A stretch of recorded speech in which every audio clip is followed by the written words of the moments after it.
এই যে আমার থাই সবেদা গাছ, এখানে প্রত্যেক ডালে দেখুন ফুল চলে এসছে আর কয়েকটা ফল আছে।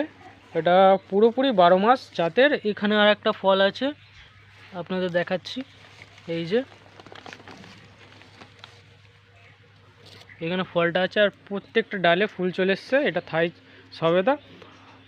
তো সবেদা গাছটা একটু ম্যাচিওর হলে তারপরে ফুল থেকে ফলে পরিণত হয়। কেন কি অনেকই সমস্যা যে গাছে ফুল আসছে কিন্তু ঝরে যাচ্ছে, ফল হচ্ছে না।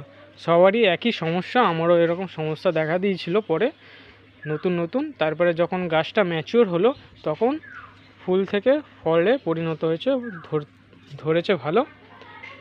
আর থাই চিকুতে অনেক তাড়াতাড়ি ফুল থেকে ফলে পরিণত হয়ে যায়। তো অন্যান্য যেরকম অনেক সবেদা আছে, বিগ সবেদা, হোয়াইট সবেদা, এই সব সবেদার গাছে ম্যাচিওর যতক্ষণ না হচ্ছে ততক্ষণ ফল ধরবে না।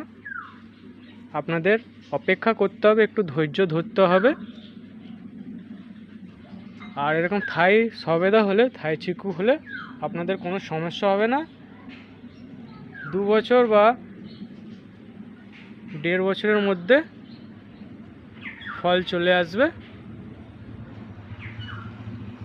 অনেক বড় গাছ আমার এখানে, প্রত্যেকটা ডালে ফুল এসছে। যাই হোক, আপনাদের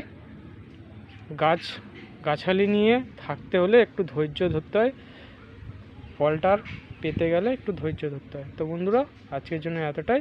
নেক্সট ভিডিওতে দেখা হচ্ছে।